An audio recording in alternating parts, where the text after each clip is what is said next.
2026 അപ്രതീക്ഷിത നിയമസഭാ പരാജയത്തിൽ നിന്നും ഇതുവരെയും മുക്തി നേടാത്ത ഇന്ത്യയിലെ ഒരു പൊളിറ്റിക്കൽ പാർട്ടി ദ്രാവിഡ മുന്നേറ്റ കഴകമാണ്. തമിഴ്നാട്ടിൽ ഉറപ്പായും ചെറിയ മേൽക്കൈയിലെങ്കിലും അധികാരത്തിൽ തിരിച്ചുവരും. അധികാര തുടർച്ച ഉണ്ടാകുമെന്ന് സ്റ്റാലിനും മകൻ ഉദയനിധി സ്റ്റാലിനും അക്ഷരാർത്ഥത്തിൽ വിജയിച്ചു കയറുമെന്നും തമിഴകം പ്രതീക്ഷിച്ചതായി ഇപ്പോഴും അയവിറക്കിക്കൊണ്ടിരിക്കുകയാണ് ഉദയനിധി സ്റ്റാലിൻ. തെരഞ്ഞെടുപ്പ് റിസൾട്ട് വന്നപ്പോൾ DMKയെയും പിന്നിലാക്കി തമിഴക വെട്ടിക്കഴകം 108 സീറ്റുകൾ നേടി അധികാരം ഉറപ്പിക്കുന്ന സാഹചര്യത്തിലേക്കെത്തി. ഇപ്പോൾ പറഞ്ഞു വരുന്നത് വളരെ വ്യക്തമായും ഡീലിമിറ്റേഷൻ നടപടികൾ ഉൾപ്പെടെയുള്ള കാര്യങ്ങളിൽ തമിഴ്നാട് മുൻ മുഖ്യമന്ത്രിയായ MK സ്റ്റാലിൻ എടുത്ത നിലപാടിൽ നിന്നും മലക്കം മറിഞ്ഞിരിക്കുകയാണ്.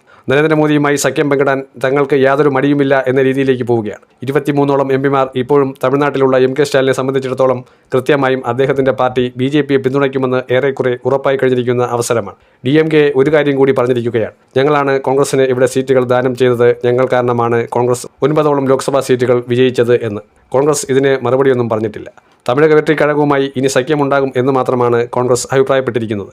കാരണം തമിഴക വെട്ടിക്കഴകവുമായി കോൺഗ്രസ് സഖ്യം ചേർന്നാൽ തന്നെ 2 ക്യാബിനറ്റ് റാങ്കാണ് അവർക്ക് നൽകിയത്. ഒന്ന്, ടൂറിസവുമായി ബന്ധപ്പെട്ട് തമിഴ്നാട്ടിൽ വളരെ പ്രാധാന്യമുള്ള ഒരു വകുപ്പാണ് ടൂറിസം വകുപ്പ്. മറ്റുള്ളത് എന്ന് പറയുന്നത് ഉന്നത വിദ്യാഭ്യാസമാണ്.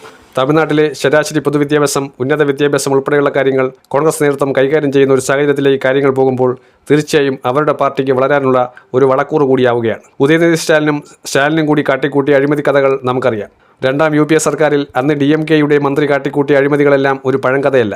അതെല്ലാം ആരും മറക്കാത്ത, ഇപ്പോഴും വളരെ പ്രാധാന്യത്തോടു കൂടി നിൽക്കുന്ന ഒരു വിഷയം തന്നെയാണ്. അതിൽ നിന്നും DMKയ്ക്ക് ഒരിക്കലും ഒഴിഞ്ഞു മാറാൻ കഴിയില്ല. BJP വിട്ട അണ്ണാമലൈ DMKയെക്കുറിച്ച് പറഞ്ഞ ഒരു കാര്യമുണ്ട്. ഇന്ത്യയിലെ തന്നെ ഏറ്റവും വൃത്തികെട്ട പാർട്ടിയാണ് DMK എന്നുള്ളത്. അവർക്ക് യാതൊരു സ്റ്റാൻഡുമില്ല. അവർ ഇന്നലെ പറയുന്നതല്ല നാളെ പറയുന്നത്. വാസ്തവത്തിൽ DMK എന്തിൻ്റെ പേരിലാണ് കോൺഗ്രസിനെ പിന്തുണയ്ക്കുന്നത്?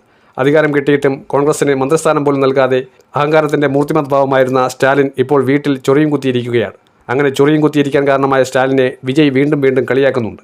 എവിടെയാണ് നിങ്ങളുടെ അച്ഛനെന്നും, നിങ്ങളുടെ അച്ഛൻ നിയമസഭയിലില്ലല്ലോ, ജനങ്ങൾ തോൽപ്പിച്ചു വിട്ടില്ലേ എന്നും ചോദിക്കുകയാണ്. കുളത്തൂർ എന്ന് പറയുന്ന നിയോജക മണ്ഡലത്തിൽ സ്റ്റാലിൻ തകർന്നടിയുന്ന കാഴ്ചയാണ് ഇത്തവണ കണ്ടത്. ഈ ഒരു സാഹചര്യത്തിൽ DMKയിൽ വലിയൊരു പിളർപ്പുണ്ടാകാനും നല്ലൊരു ശതമാനം പേർ കോൺഗ്രസിലേക്ക് ചേരാനുമുള്ള സാധ്യതയാണ് തമിഴ്നാട്ടിൽ ഇപ്പോൾ കണ്ടുവരുന്നത്.